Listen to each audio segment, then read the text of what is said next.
Want to enjoy a beef shin off a cow, a red wine jus with a nice parmesan mash just to get the winter day by. How good. Dr. Dick gave me the snip, so I'm taking it easy today. Follow the barbecue, buddy. Right, and because I'm feeling sorry for myself, I want some comfort food. So let's do a beef shin stew. Prostate glove on. In addition, because I'm pretty keen to do a cost-effective meal, beef shins are perfect for this. It's relatively cheap. It's actually pretty damn easy.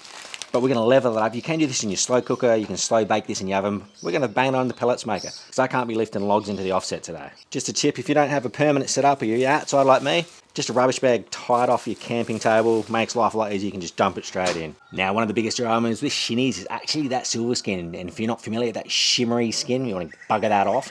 And then we'll season it up. And this is going to go into the fridge overnight, dry brine, so we've got less crap to do in the morning.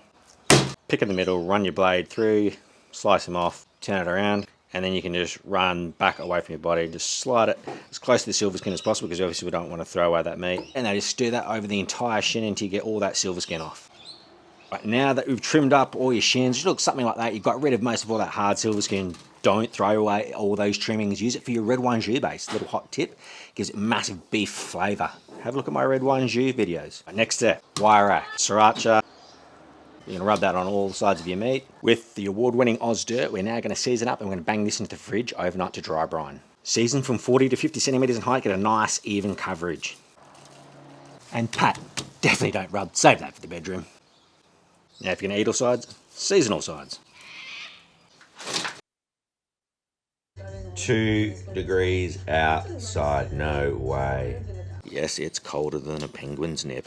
If you're only smoking or barbecuing a small dish like this, just do an alfoil tray underneath. Nice backyard hack. Right, 2 degrees in southeast Queensland. Let's see how long this takes.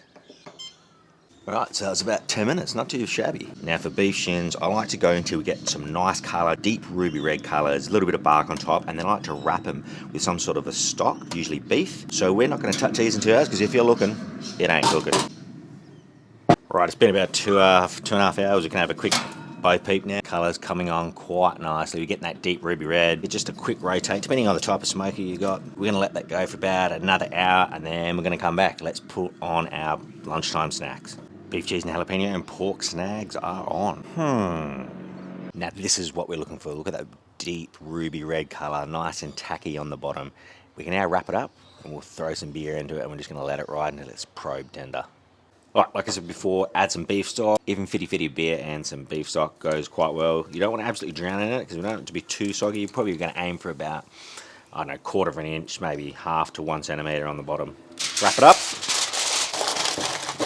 And if you're a bit of a temperature nerd like me, even though you like to go off feel, throw your probe in. You're probably going to aim for around that 96 to 98 Celsius. We're really going to push this here. We're going to retain a lot of that moisture. We're even going to get a little bit of infusion of that beer just on the outside of that beef.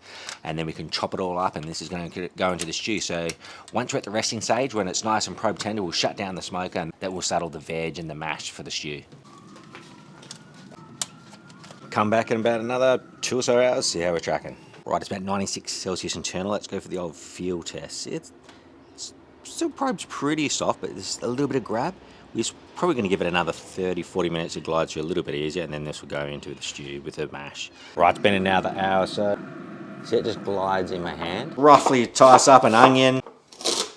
Choose your own adventure here. You can brown off all that veg and get some nice colour, or you can just bang it straight into a few cups of beef stock. We're going to bring that to the center. We're just going to slightly reduce that. Good dashing of Worcestershire. Now this is just a flavour. Just have a bit of a taste and we go, yep, that's Worcestershire. Tastes pretty bloody good to myself. Once that's simmered, then we'll add tomatoes and some red wine. Beef.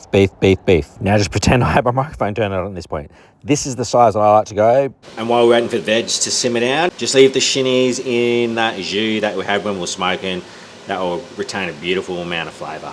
Right, as you can see, it's simmering off its head, it's reduced by over half. Now, just add as much red wine as you like. I'm going to go probably about 2 cups. I like it nice and rich, maybe 3 cups. Then we're going to reduce that by about half again. Tin of diced tomatoes. Give that a quick mix. Now, and then it's just the consistency that I'm looking for, right?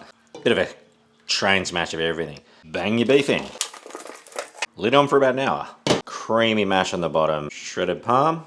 Bang all that beef in. A little bit of acidity, just to give it some brightness. Cut through that fat. And of course, a dashing of healthier. Cheers, Mrs. Cute.